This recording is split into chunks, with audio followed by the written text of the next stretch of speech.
Okay, well, here we go. This is the first time I've seen this lot, and it's like Christmas, isn't it? And what have we got here? We're just looking at the very front part. This is the Glory Road cover that was quite significant in our relationship with Virgin Records, because there were a whole range of options produced by Simon Valley, great bloke, who was the production manager at Vernon Yard, and all these kind of rock, classical style album covers came up.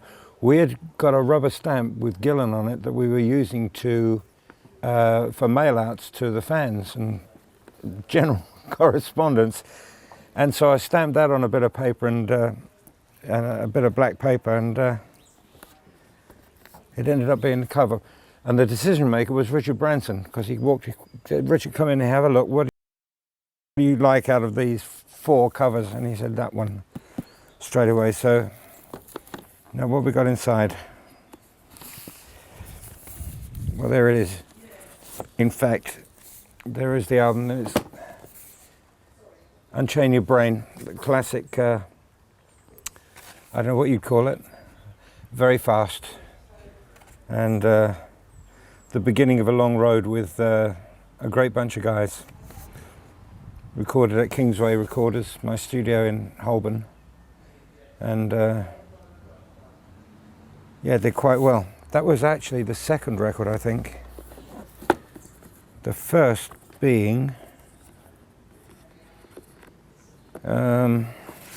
this one, Mr. Universe. This photograph was taken on Brighton Beach at the end of a long day in the New Forest, and we went to the beach to get a blue background, and believe it or not, the ocean is up to my calves there. I'm actually standing in the water in a pair of Wellington boots, and my manager Phil Banfield says, "Concentrate on the camera, don't turn around to look at the ocean when a wave comes in. When I say jump, jump," and it's been that way ever since. This record originally was with Acrobat, and we couldn't get arrested. It was a time of punk and whatever, and it was decided in the industry that our day was done. And so I sat with the managers in the office and went through the Kemp's directory one day, and went through every record company. They all told us to bugger off. No one was interested until we went back and called a company called Acrobat, who weren't in earlier, and they said, "Yeah, sure, we'll release it." They put it out. It went bang straight into the top 10, and would have been number 1, but they ran out of copies because they hadn't paid their bill at the factory.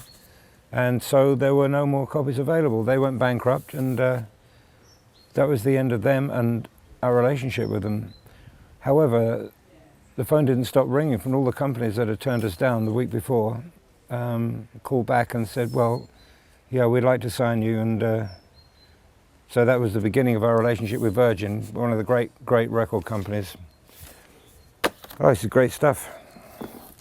The work that went into the covers in those days is what made vinyl so extra special. There was no alternative on the medium of the recording, because vinyl was it.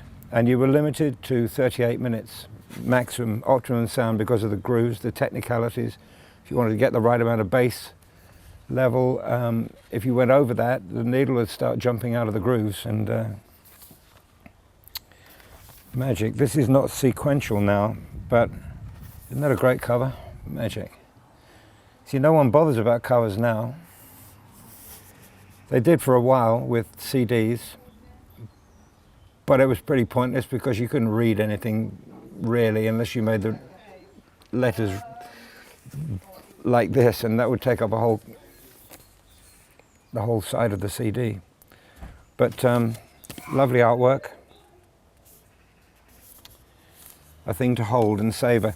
All the lyrics were in every cover, and I remember when I was a kid buying vinyl, and you'd take it home, unwrap it, look at the pictures and the artwork that the band had put into it. It was much more of a holistic approach. So you could read the lyrics as you listen to the music for the first time. You could see who was in the band, you could see who produced it, where it was produced. And then there'd be photographs of families and dogs or whatever the interest might be, or life on the road, all that sort of thing. What else we got here? Ah, yes. Now, this is an amazing cover. I do believe there's more in it than the sample I have here. Oh no, it's all here. Portraits of the band. Candid shots mixed with a load of photographs from a young artists agency that we decided were compatible with the title Future Shock. There's Bernie. The band photograph looking moody over maps and and stuff.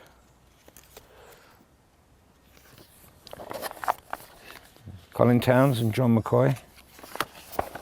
Mick Underwood. More candid photographs. And well, that's the interesting part. I think there's a bit of a rebellion went on when everyone saw the picture, because it's sort of supposed to be, I don't know what, but it makes us all look a bit weird anyway. Well, it's Future Shock, title nicked from a book by Alvin Toffler at the time, which was full of how exciting the future might be, but in fact was absolutely full of the bleeding obvious. Man, this is great. Of them all, this is my favourite, Double Trouble. And it's not because of the original songs, it's because this album contains live recordings as well. It's a double album, and it has some recordings from the Reading Festival, which is almost like home for the Gillan band. I played there 5 years on the trot, I think, opening up for Rory Gallagher on a Friday night the first time, and ending up headlining Saturdays, Sundays, and then did it again with Black Sabbath when I joined them. But the crowd at Reading was the best I've ever known in my life. The crowd in England, Scotland, the UK tours were amazing. And it was like a family. So when we did things like No Easy Way and No Laughing in Heaven, the crowd was almost louder than the band.